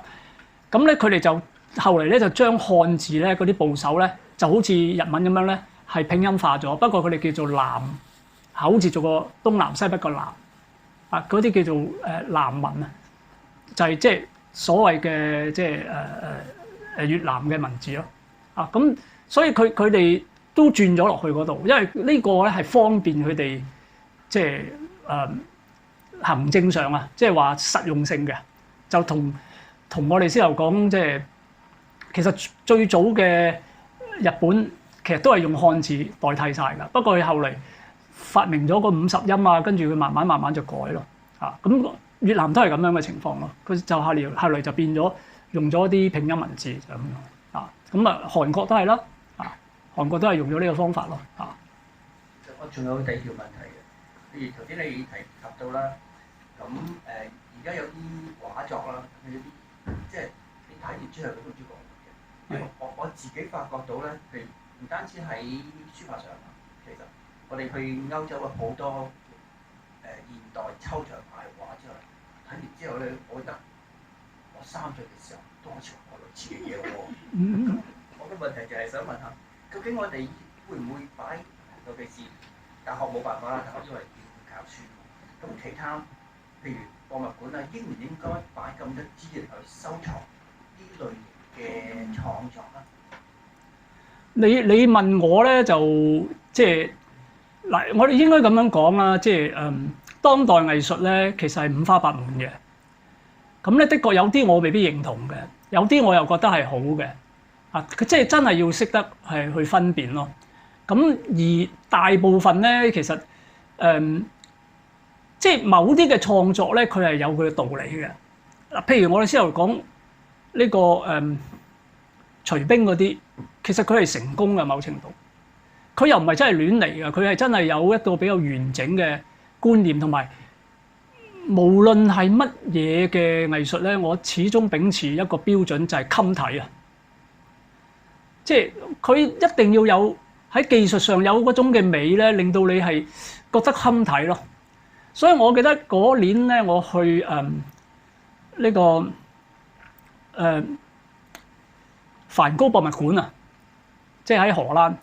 咁啊，我同太太去睇啦，哇！睇咗成3個鐘，張畫都好好睇啊，好襟睇嘅。跟住我哋又過咗隔離有個咩現代唔知博物館啊嘛，咁啊走入去，咦？見到即係都有啲雕塑啊，誒嗰度有間房，咁啊望入去啦，咦冇嘢嘅，誒原來喺呢個門口嘅側邊咧就有個人就喺個地下喺度碌喎，咁佢碌咗5分鐘咧，碌咗去嗰邊啦。即係不斷都即係好慢動咁碌，跟住我同太太走咯。哇！我浪費咗5分鐘喎，我應該留喺梵高嗰個博物館睇多5分鐘啊嘛。即係我會咁樣最簡單，我咪唔睇咯，我唔好浪費我嘅時間。即係我嘅生命有限啊，少咗5分鐘就少5分鐘，所以有好多好癲嘅藝術咧，我望一眼就走噶啦。就算我哋藝術系畢業嘅展，即係我要俾分都好啦。我唔會望得耐噶。即係如果我唔知你做乜，同埋你裏邊冇美嘅成分嗰啲嘅技巧啊嗰啲嘢咧，我唔會俾高分咯。我就好快打咗個分，我就行噶啦。因為我睇穿晒你有幾多嘢喺裏邊，佢係咪打動到我？佢襟唔襟睇？咁呢個我覺得係我。即係要對自己誠實咯。咁你覺得嗰啲唔得，你咪唔好睇啊！真係唔好睇，唔好嘥時間。真嘅對，即係好嘅作品咧，你睇佢都唔厭。即係好似即係呢啲我又臨過啦，睇住佢即係擺動啊，嗰啲筆意啊，你再聯想下佢寫嘅時候嗰種嘅心情咧，你可以花你好多時間可以沉醉喺裏邊嘅。而呢種嘅沉醉咧，就係我哋嘅所謂陶冶性情啦。即係你去令到你裏邊咧係靜嘅，同埋有上升嘅。即係，所以佢係對你嚟講係一種慰藉嚟嘅，係好嘅嘢咯。即係如果作品能夠俾到人咧，呢個咪就善咯。即係佢對人係好咯。如果你整嗰啲嘢出嚟，我都好記得啦。即係有啲即係專登係玩宗教嘅，譬如將啲牛屎啊整落嗰啲聖母像度啊，去震撼你啊咁樣。咁其實呢個真係唔善嘅嘢嚟嘅咯，係嘛？即係你想玩就還玩啦，你都唔好去傷害有信仰嘅人嘅嗰種心境咯。咁即係我覺得，當然你呢個時代已經唔講呢啲嘢㗎啦。最緊要我有突出，我咧咁樣震撼到人，我令到咧藝術館咧下次揾我搞展覽，好多人都係自私自利嘅。所以而家咧搞新派嘢嘅咧，其實你睇翻佢嘅背後目的係乜？佢其實係想 promote 到自己，令到咧自己好似係好當代啦，好現代啦，我好有思想嘅。啊，你睇我幾超然啊！啊，我個 concept 好好嘅，其實背後都係呢啲原因咯。啊，咁我能做嘅，我教學生我就要提點佢呢啲嘢咯。所以我都講翻俾佢聽啲好 negative 嘅即係表現嘅方式咯。啊，因為時間嘅關係咧，就冇辦法咧係滿足大家。